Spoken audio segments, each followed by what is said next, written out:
Le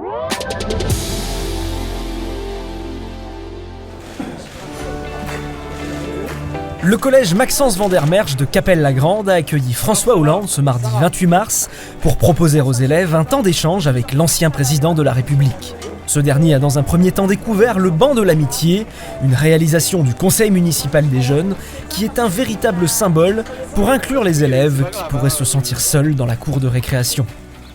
Afin de transmettre son expérience, François Hollande a rencontré une quarantaine de collégiens délégués de la 6e à la 3e, aux côtés du maire Julien Gauquel, pour permettre aux jeunes de comprendre les fonctions qui étaient les siennes et les valeurs de l'engagement politique. L'engagement, ça ne peut pas être un acte solitaire. On s'engage toujours pour les autres et avec la volonté de changer ce qui peut être la relation avec les autres et améliorer la vie en commun. C'est ça le principe de l'engagement. Les élèves avaient préparé différentes questions pour en apprendre plus au sujet des moments les plus marquants vécus par l'ex-chef de l'État, les difficultés qu'il a rencontrées, son quotidien à l'Élysée ou encore les fondements de la démocratie.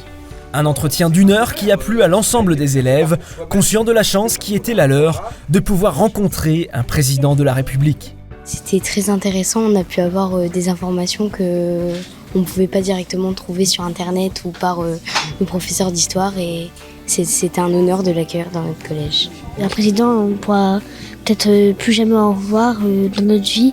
Moi ça m'a très bien plu et c'était une très bonne séance. C'est quand même un homme assez gentil et politique parce qu'il a beaucoup fait de choses pour la France et ça m'a plu. La visite de François Hollande à Cappelle-la-Grande s'est achevée par un passage au Palais des Arts où chacun a pu échanger avec le président. Cette journée restera un beau souvenir pour ceux qui ont rencontré François Hollande et pour les jeunes collégiens qui sont au cœur des projets à Cappelle-la-Grande qui lançait ce jour la 2e édition du Printemps de la jeunesse.